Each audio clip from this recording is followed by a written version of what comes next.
Are you ready to roll your R's? Today we're working on la letra R and R. This is not a how to roll your double R video. I have that already available. Check it out up there.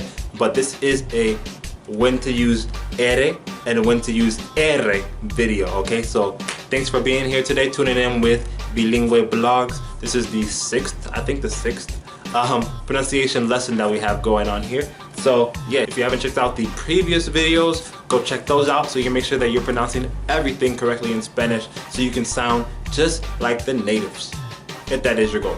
All right, so la R. The singular R is actually not really hard to make, but some people just don't get it. So I'm gonna explain it to you like this. If you've ever seen The Godfather, or if you've ever heard people make fun of The Godfather, Sonny, he always says something like what? Bada boom, bada bang. If you can say that bada, then you can do your singular R, because that's all it is. Bada, it's just like the word in Spanish, para. So you can think of your Spanish R, your Spanish singular R, as just flicking your tongue. That is when the R is in the middle of a word. When the R is in the beginning of a word or in the end of a word, it does require a little bit of rolling. Not excessive because it's not an R, but just a little bit. For example, the word rojo. You hear my tongue rolls a little bit. It's not doing too much, just a little bit. Rojo. Or the word amor. I don't really use a lot of voice in the end, amor, but you can hear it roll just by itself without the voice, amor. Now side note here, you guys know me, I'm really big on the Caribbean Spanish, so you know that we tweak things up a little bit. So the R's in like places like Puerto Rico and the Dominican, they can sometimes transform into L's. Not so much in the beginning of the word, but like if it's in the middle or the end of a word, then it will pretty much turn into an L. Okay? Except for like words like para. You can't say para. No, it's para. But let's take the word mi amor. Instead of saying mi amor in Puerto Rico or Dominican, you can say mi amor. Mi amor. Okay? Also, one thing that I noticed about the Caribbean accent is that the R can be just like a straight D. I heard some reggaeton song before, and he was like, yo te quedo ver. Yo te quedo ver. Instead of yo te quiero ver. Yo te quiero ver. He said, yo te quedo ver. You get it? I know it's a little weird. I know it sounds different, but I told you I'm trying to give you that native Spanish, and this is how they do it in the Caribbean. Most other places will do it just like a regular flick of the tongue, rolling the R kind of thing.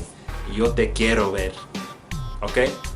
But my way, yo te quiero ver.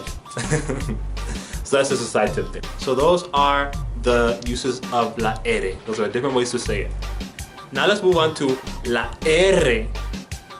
Everybody loves a double R sound, but not everyone can make it. Actually, you can. Like I said, check out that video that I did about the double R sound, and you'll be able to do it. Look, and if you don't get it the first time, don't be discouraged. When babies try to walk the first time, they don't just say, I'm never gonna walk because I can't do it. No, they keep trying. Same thing with rolling your R's, okay? So you can do it. Just watch that video, and yeah, you'll get it, okay?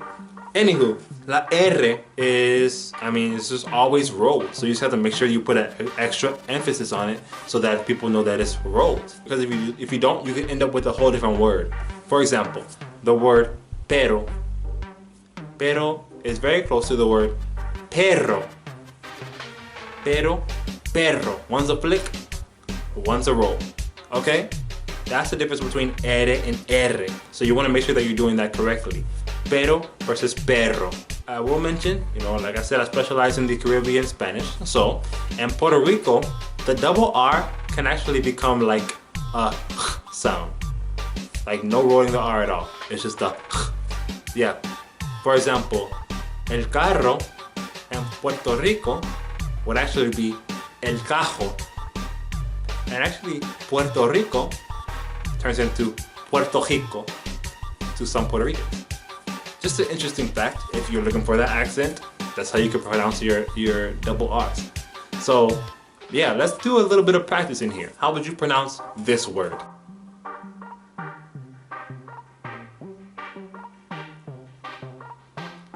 said CARO, CARO, then you're correct. How about this next one?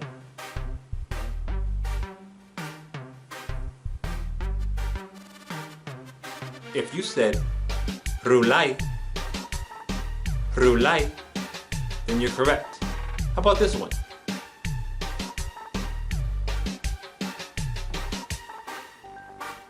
If you said morder, morder, then you're correct. Or if you said it in my accent, moldel, moldel, that'll be correct too.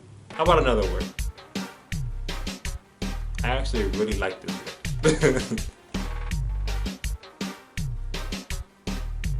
If you said ferrocarril, ferrocarril, then you're correct. How about one last word? Let's combine them both.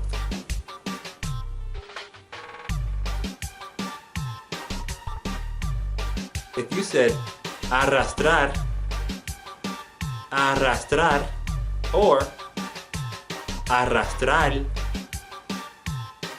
arrastral, you're correct. Thanks for tuning into this video. I really appreciate you guys' continued support. Hopefully that helped you to get some distinction in between la R and la R.